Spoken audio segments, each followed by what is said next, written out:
નમસ્કાર મિત્રો, જો તમે પણ મોટી કમાણી કરાવી આપી શકે એવા શેરની શોધમાં છો તો બીએસસી ના શેર ઉપર રોકાણ કરવાનું વિચારી શકો છો.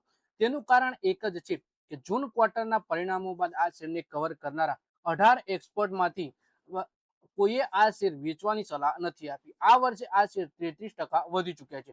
એટલે કે જો તમારે સારી કમાણી કરવી હોય અને કોઈ સારા શેરમાં રોકાણ કરવાનું વિચારી રહ્યા હોય તો બીએસસી નો શેર તમારા માટે બેસ્ટ રહેશે. કેમ કે બીએસસી ના શેરમાં ક્વાર્ટરલી પરિણામ પછી 18 એક્સપર્ટ કવર કરી રહ્યા છે અને 18 એક્સપર્ટ આ શેરમાં વેચવાની સલાહ નથી આપી રહ્યા. જો તમારા જોડે હોલ્ડ હોય તો હોલ્ડ કરી રાખો, અથવા પછી ખરીદી કરવા માંગતા હોય તો ખરીદી કરી શકો છો, પણ આ શેરને વેચવો નુકસાની ભર્યું કામ છે.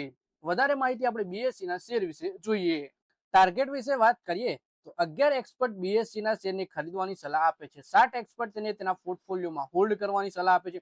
ઈસ્ટ ઇન્ડિયા સિક્યોરિટીઝે બીએસસી ના શેર માટે સૌથી વધુ 5250 રૂપિયાનો ટાર્ગેટ આપ્યો. ત્યારબાદ બ્રોકરેજ ફર્મ પ્રભુદાસ લીલાધરે 4850 રૂપિયાનો ટાર્ગેટ આપ્યો છે.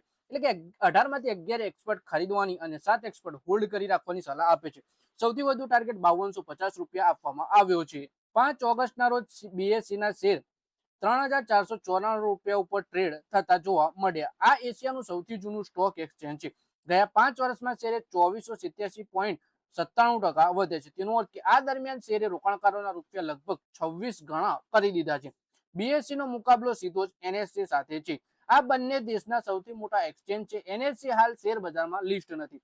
આ વર્ષે તેનો આઈપીઓ આવવાનો છે. જૂન ક્વાર્ટરમાં બીએસસી નું રેવન્યુ વાર્ષિક આધાર પર 63% વધ્યું છે. એટલે જો 5 વર્ષ પહેલા જો તમે આ શેરમાં રોકાણ કર્યું હોત તો તમારા પૈસા 1, 2, 10 ગણા નહીં પણ 26 ગણા થઈ ગયા હોત. બ્રોકરેજ હાઉસ જેફરીઝે શેરમાં હોલ્ડ રાખવાની સલાહ આપી છે, જ્યારે જેપી મોર્ગને બીએસસી ઉપર ન્યુટ્રલ રેટિંગ આપી છે 4090 રૂપિયાના ટાર્ગેટ સાથે.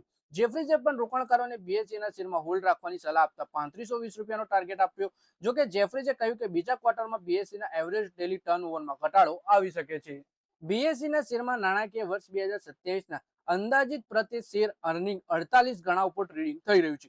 યુબીએસે બીએસસી ના શેર ઉપર ન્યુટ્રલ રેટિંગ સાથે 45 રૂપિયા ટાર્ગેટ નક્કી કર્યું. બીએસસી નું ફોકસ નવી પ્રોડક્ટ લોન્ચ કરવા ઉપર છે. હાલમાં જ એક્સચેન્જે focus IT derivatives, additional index based derivatives, corporate bond સંબંધિત પ્રોડક્ટ લોન્ચ કરી છે. તો મિત્રો, આ વિડીયોમાં વાત કરીએ આપણે બીએસસી ના શેર વિશે, જેમાં 18 એક્સપર્ટ આને ક્વાર્ટરલી પરિણામ પછી ટ્રેક કરી રહ્યા છે, જેમાંથી 11 ખરીદવાની સલાહ આપે છે, જ્યારે 7 હોલ્ડ કરવાની સલાહ આપે છે. જો તમારા જોડે શેર હોય તો ક્યારે પણ આ શેરને વેચવો નહીં એવું એક્સપર્ટ જણાવી રહ્યા છે. તો મિત્રો, આ વિડીયોમાં બસ આટલું જ. હવે મળીએ આવનારા વિડીયોમાં.